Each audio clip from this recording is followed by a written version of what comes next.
বাংলা সাহিত্যের হারিয়ে যাওয়া গল্পকে মন্থন করতে আমাদের এক ছোট্ট প্রয়াস সাহিত্য মন্থনের পক্ষ থেকে শীর্ষেন্দু মুখোপাধ্যায়ের ফেরিঘাট গল্প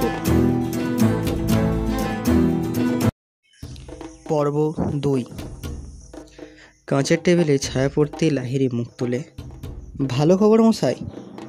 কি আবার অর্ডার পাবেন? আপনার টেন্ডার আমরা নেব। কাল খুব লড়ালড়ি হলো আপনার জন্য। কত টাকার অর্ডার?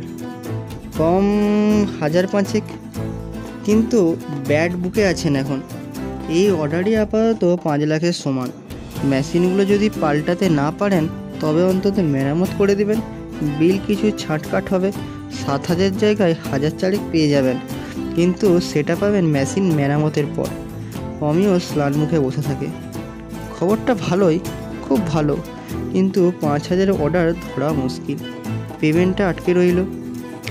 লাহিড়ী চা বলল, তারপর জিজ্ঞাসা করে, কি হয়েছে? খারাপ দেখছি যে। কিছু না, শরীরটা ভালো নেই। বয়স কত?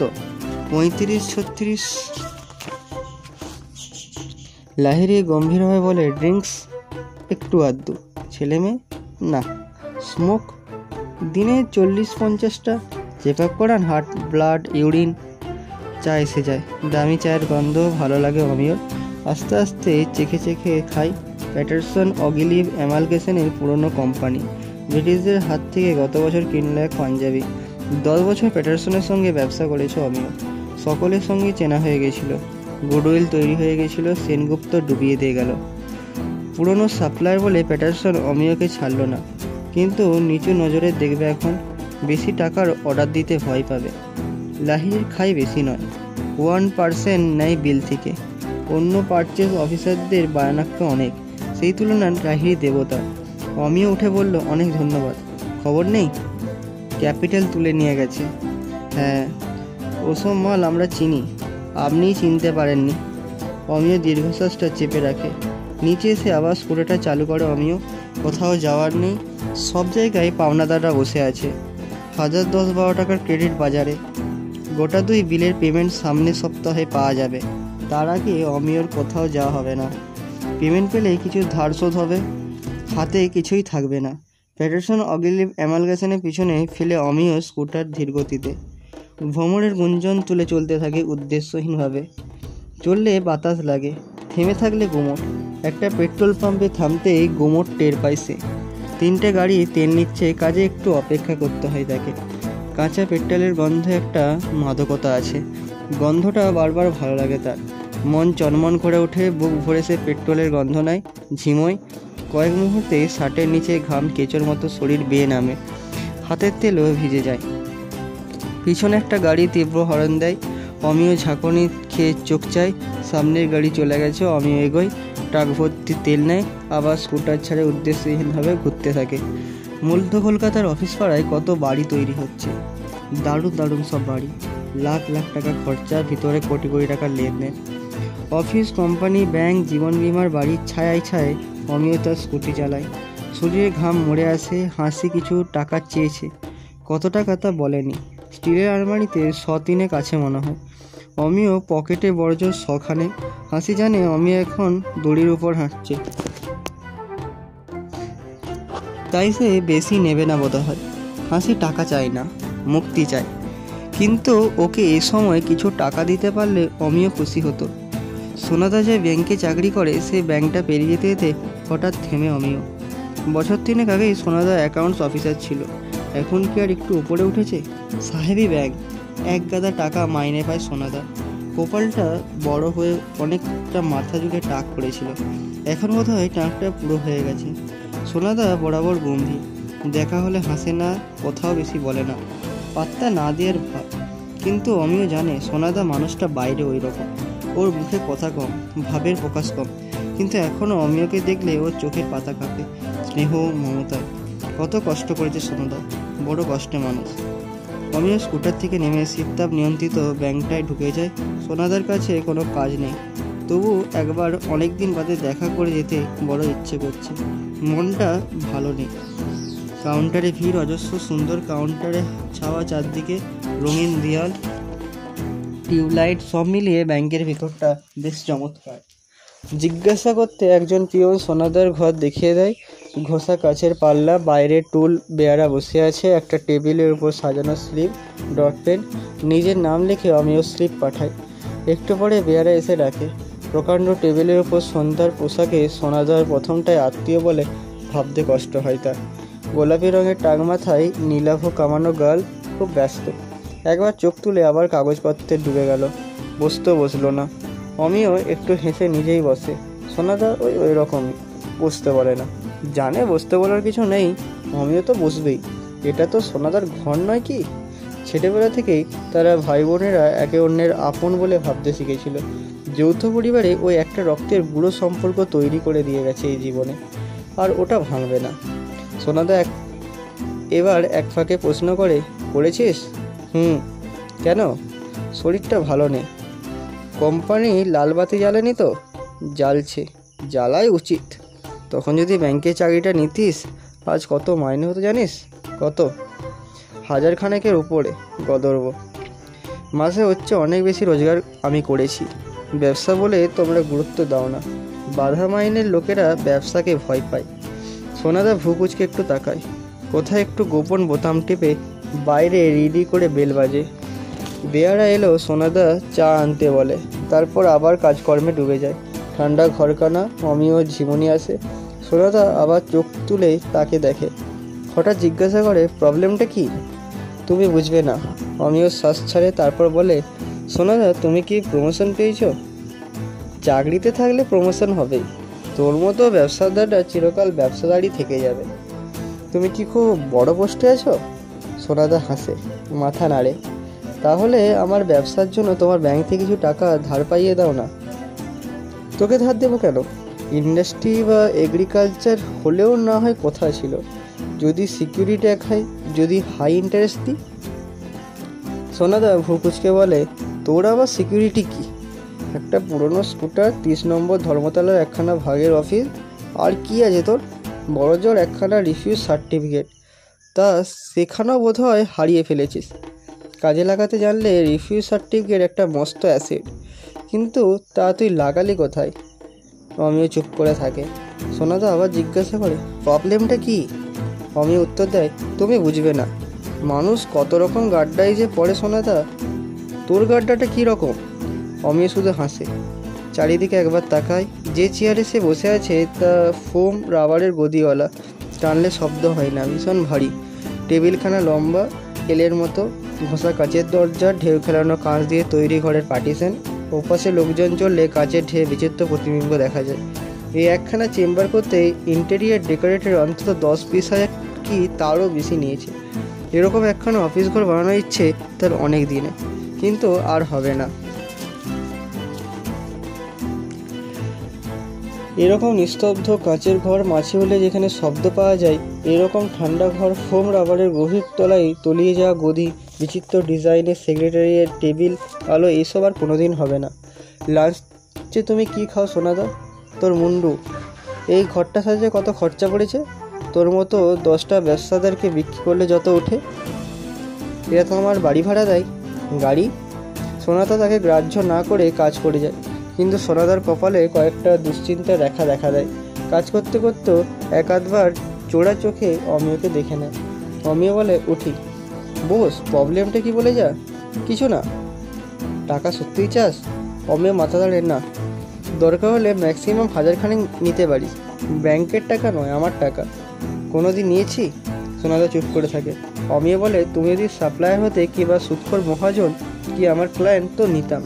তুমি আমার সোনাদা, কিন্তু আমার ব্যবসার কেউ নেই। তোমার কাছ থেকে নিলে আমি তোমার আর 5 জন আত্মীয়ের মতো নিচু হয়ে যাব। তার মানে? অমিয় হাসে। আমাদের আত্মীয়ের মধ্যে তুমি সবচেয়ে সাকসেসফুল। তোমার কাজ ঘেঁষে বহু আত্মীয় ঘোরাফেরা করে, আমি জানি, কিন্তু তুমি জেনে রাখো আমি তাদের মতো নয়। সোনাদা একটু হাসে। সোনাদা, আমার একটা প্রবলেমের কথা তোমাকে বলবো, শুনবে ঠিক? সোনাদা ভুকুচকে তাকায়, ছোট্ট একটা নোট করে। আমি প্রায় একটা স্টিমার ঘাট দেখতে পাই। সোনাদা নড়ে চড়ে বসে, বলে, কীরকম? আমি যেন উঁচুর বালির চড়ায় বসে আছি, অনেক দূর পর্যন্ত বালি গড়িয়ে আছে, 0.5 মাইল 1 মাইল, তারপর ঘোলা জল, একটা জেটি, প্রকাণ্ড নদী দিগন্ত পর্যন্ত। কখনো কখনো দেখি রাতে স্টিমার ঘাট, কেবল বিন্দু বিন্দু আলো জ্বলে, জেটির গায়ে জলের শব্দ, ওপারে ভীষণ অন্ধকার। কেন দেখি বলো তো? সোনাদা তাকিয়ে থাকে। এ কি মৃত্যুর প্রতীক নাকি? অমিও বলে, ইয়ার কি হচ্ছে? ইয়ার কি নয় সোনাদা, কাজে কর্মে ঘুরতে ফিরতে হঠাৎ হঠাৎ চোখের সামনে ওই বালিয়াড়ি, আর বালিয়াড়ির পর জেটি, জল, এই সবই ভেসে ওঠে। সোনাদার চোখ হঠাৎ অন্যমনস্ক হয়ে যায়। ব্যস্ত সোনাদা একটু হেলান দিয়ে বসে।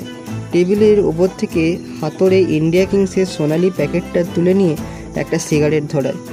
মৃদু ধোয়ার গন্ধ অমিওর নাকে এসে লাগে। সোনাদার সামনে খায় না, নইলে এই মুহূর্তে তারও একটা সিগারেট ধরাতে ইচ্ছে করে, কিন্তু যৌথ পরিবারের শিকড় বাকড় সব রয়ে গেছে ভেতরে। সোনাদার সামনে কোনোদিনই আর সিগারেট খাওয়া যাবে না। সোনাদা বলে, এইসব নস্টালজিয়া আমারও হয়। দেশের বাড়িতে করমচার তলায় ছায়ায় মাটির উপর শ্যাওলা গজাত, সেই ঠান্ডা জায়গাটার কথা হঠাৎ কেন যে মনে পড়ে। আমিও মাথা নাড়ে। না না না, এটা শৈশব স্মৃতি নয়। স্টিমার ঘাট আমি আর কবার দেখেছি, 2-3 বার বড় জোর। তারপর তো কলকাতায় পার্মানেন্ট চলে এলাম। তাছাড়া সে স্টিমার ঘাট তো দেশে যাওয়ার গোয়ালন্দির ঘাট নয়, এটা কেমন যেন ধুধু বালুর চর, নির্জন অথই ঘোলা জল, ওপারটা দেখা যায় না।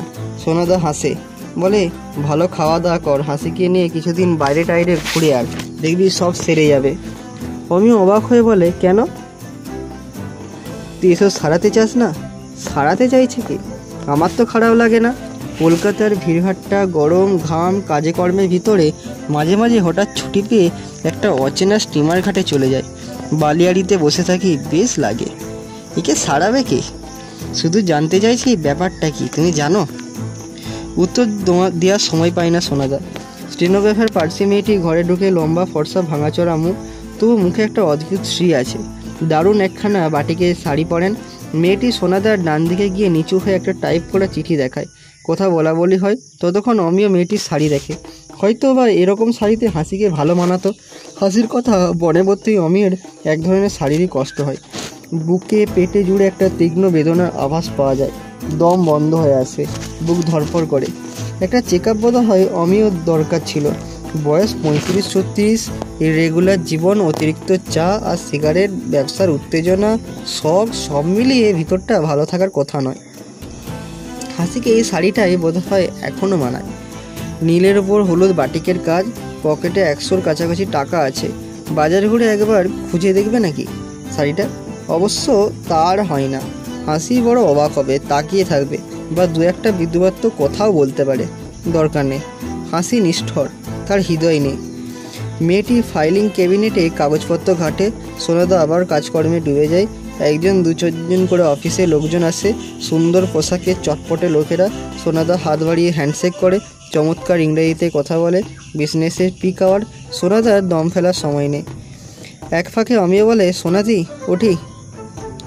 কাগজপত্র ঘেটে কি খুঁজে পায় সোনাদা, সেটা দেখতে দেখতে হঠাৎ চোখ তুলে অমিয়কে বলে, সামনের সোমবার পিন্টুর জন্মদিন।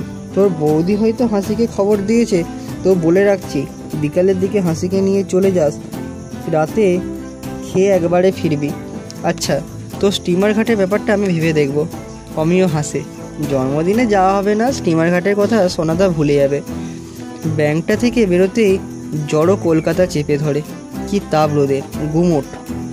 অমিয় তার স্কুটার চালু করে, কোথায় যাবে ভেবে পায় না, তবু যায়, যেতে থাকে। টিফিন, কিন্তু টিফিনের সময় সমাধি বাইরে যায় না, আড্ডা মারে না, নিজের জায়গায় বসে থাকে। প্রকাণ্ড হলঘরের একধারে টাইপিস্টের সারি সারি মেশিন, সব খালি, কেবল সমাধি ঠিক বসে আছে। ডান হাতে একখানা এক কামড় খাওয়া টোস্ট আলতোভাবে ধরা, বাঁ হাতে মেশিন ছোবল মারার জন্য উদ্যত। অমি এগিয়েতে শুনল, টুক করে মেশিনে একটা অক্ষর লাফিয়ে উঠল। অমি ওর করুণা হয়। সমাধির বয়স 45-এর নিচে নয়। শীতের কাছে চুল পাতলা হয়ে এসেছে, চোখে প্লাস পাওয়ারের চশমা। রোগা গড়নের বলে বয়স খুব বেশি দেখায় না, কিন্তু দীর্ঘদিনের ক্লান্তির ছাপ ধরেছে মুখে। বছরে বড় জোর 1-2 দিন ছুটি নেয়। 14 বছর টানা চাকরি করছে আয়রন অ্যান্ড স্টিল কন্ট্রোলে, তবুও চাকরি পাকা হয়নি। কন্ট্রোল উঠে যাবে বলে চাকরি কারোরই পাকা নয় এখানে। ওর বিয়ের জন্য কেউ তেমন করে চেষ্টাই করলো না। পিসেমশাই মারা যাওয়ার পর একটা চাকরিতে ঢুকেছিল, তারপর চাকরিই করে গেল। বার দুটি ছেলেকে বোধহয় ভালো লেগেছিল। তাদের একজন ছিল ভিন্ন জাতের, অন্য ছিল কম বয়স। হলো না, হবেও না। সমাধি তা জানে বলে কোথাও আর যায় না, মন প্রাণ দিয়ে চাকরি করে, ছুটি পেলে হাঁপ ধরে যায়। টোস্টার এক কামড় খাওয়ার জন্য মুখের কাছে এনে সমাধি তাকায়। প্রথমটাই বোধহয় চিনতেই পারে না, তাকিয়ে থাকে। সমাধি কেমন আছো? সমাধি টোস্টটা রেখে দিয়ে একটু চেয়ে থেকে বলে, বেরিয়ে যা। কেন, লজ্জা করে না? 1 বছরের মধ্যে একবার মাকে দেখতে যাওয়ার সময় হয় না? কত বড় অসুখ গেল মায়ের, তোকে দেখার জন্য আকুলি বিকলি। 3টে চিঠি দিলাম, একটা উত্তরও দিসনি। বেরো। কেন এসেছিস? তুমি কত মাইনে পাও? তা তোর কি দরকার? চালাকি ছাড়। চালাকি না, সত্যি জিজ্ঞাসা করছি। ভারী তো ব্যবসা, অফিসে মাছি মুড়ে, সেই ব্যবসা থেকেই তোর সময় হয় না। ও মানুষ। একটা চেয়ার টেনে আমিও বসে নিজের থেকে মাঝখানে মেশিন, ওপাশে সমাধি। বলে, এর পরের জেনারেশন আর এইসব চোটপাট শোনা যাবে না সমাধি, বা বকাবকি করার তা তোমরাই করে নিলে। তার মানে আমাদের প্লাসের ফ্যাক্টে একটা ফ্যামিলি আছে, স্বামী স্ত্রী আর বাচ্চা ছেলে একটা। একদিন সাজগোজ করে বিকেলে কোথায় বেরোচ্ছে ছেলেটার গাল টিপে জিজ্ঞাসা করলাম, কোথায় যাচ্ছ বাবু? সে উত্তর দিল, ঠাকুমার বাড়ি। বুঝলে সমাধি, কথাটা সেই থেকে বুকের মাঝে ধাক্কা দেয়। ঠাকুমার বাড়ি? মাই গড, ঠাকুমার বাড়ি যে একটা আলাদা বাড়ি, সেখানে যে মাঝে মাঝে বেড়াতে যাওয়া যায় তা আমরা ভাবতেই পারি না এখনো। ঠাকুমার বাড়ি আবার কি? ঠাকুমা যে আমাদের রক্ত মাংস মজ্জায় মিশে আছে, তার বাড়ি কি করে আলাদা বাড়ি হয়? এই যে তুমি আমাকে বকছো পিসিমাকে দেখতে যাইনি বলে, এসব সম্পর্কের টান আমাদের শেষ। এরপর পিস্তুত মামাতো ভাই বোন দেখা হলে হয়তো হাত জোর করে নমস্কার করবে, আপনি আপনি করে কথা বলবে একদিন, কিন্তু আমাদের বাড়িতে যাবেন কেমন? খুব খুশি হব। সমাধি একটু হাসে, বলে, তোর সঙ্গে তো আমাদের সম্পর্ক তাই দাঁড়িয়ে গেছে। 1 বছর ঢাকুরিয়া থেকে বেহালা যাওয়ার সময় হয় না, কি করে বুঝবো যে সম্পর্ক রাখতে চাস না? গত 1 বছর ধরে আমি ভালো নেই সমাধি। কি হয়েছে? তুমি কত মাইনে পাও বললে না তো, জেনে কি হবে? এমনি কৌতূহল, বলো না। সব কেটে ছেটে 850। হাসি কেমন আছে? ভালো।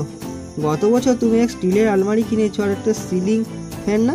সমাধি হাসে। এবছর একটা সুতোর কার্পেট কিনেছি, ড্রেসিং টেবিল করেছি, গ্যাসের উনুন কিনেছি। দেখে আসিস।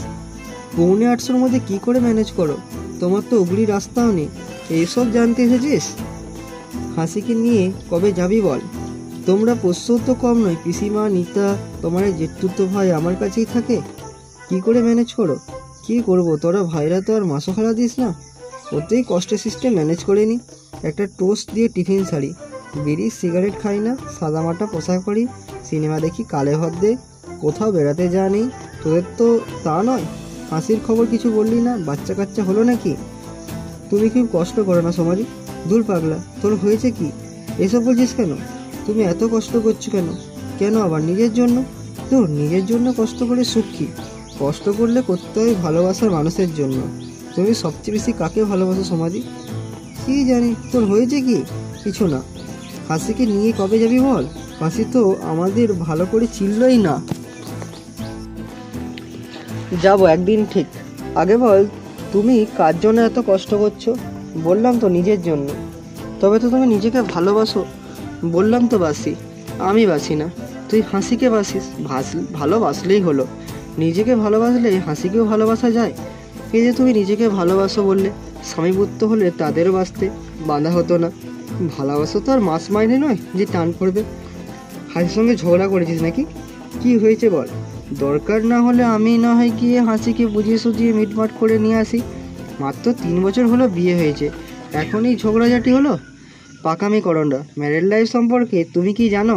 এই ব্যাপারে আমি তোমার সিনিয়র। তাহলে গরম দুপুরে ঘামে নিয়ে এসে ভালোবাসা করছিস কেন? কিছু খাবি? বেড়া রেখে কিছু আনিয়ে দিই? একটা ডিম ভাজা না একটু দই খাবি? আমার মুশকিল কি জানো? কি? আমি হাসিকে ভালোবাসতাম, ব্যবসাকে ভালোবাসতাম, স্কুটারটাকে ভালোবাসতাম, কিন্তু এইসব ভালোবাসার মধ্যে মাঝে মাঝে একটা স্টিমার ঘাট এসে পড়েছে। স্টিমার ঘাট? সমাধি চেয়ে থাকে, বলে, কি বলছিস? খুব উঁচু বালিয়াড়ি থেকে তুমি কখনো নির্জন ফেরিঘাট দেখেছো? একটা জেটি, তারপর বিশাল খোলা জলের নদী, ওপরে ধুধু করে দেখা যায় না, দেখেছো? আমি চোখ বুঝলেই দেখি সমাধির মুখটা কেমন হয়ে যায় যেন। বয়স হয়ে যাওয়া কিচ্ছু সাধনের হাপলা নিরস মুখ সমাধির। তবু কয়েক পলকের জন্য তার একটা কোমলতা গাছের ছায়ার মতো মুখ খেলা করে। মুখের কর্কশ রেখাগুলি লাবণ্যের সঞ্চারে হঠাৎ ডুবে যায়। কোন স্টুমের ঘাটের কথা বলছিস? কলকাতার গঙ্গা নাকি গোয়ালন্দ? অমনিগাঁও তো ফেরিঘাট দেখেছিলাম। ওসব নয়, এ একটা অন্যরকম ফেরিঘাট। বহু দূর পর্যন্ত বালিয়াড়ি, তারপর ঘোলা জল চোখ বুঝলেই দেখতে পাই। ভীষণ ভয় করে, আবার ভীষণ ভালোও লাগে। আমি ঠিক জানি তুই হাসির সঙ্গে ঝগড়া করেছিস কিংবা ব্যবসাতে বাড় খেয়েছিস। কত টাকা রেখে গিয়েছিলে মামা? 1010।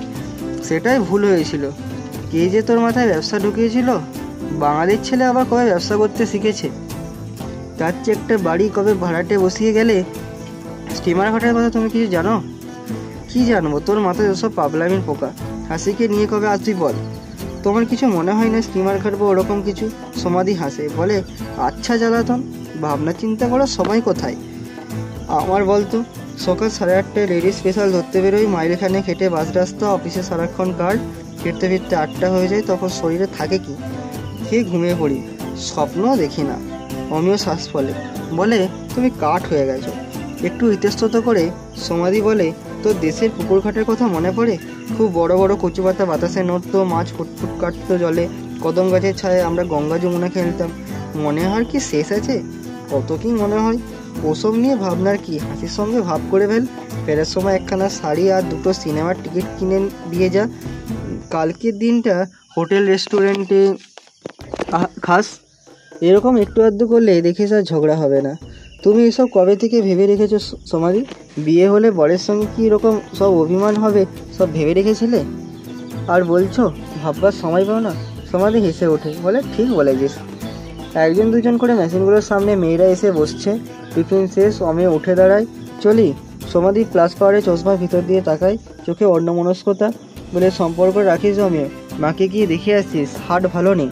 কখন কি হয়ে যায়? যাবো।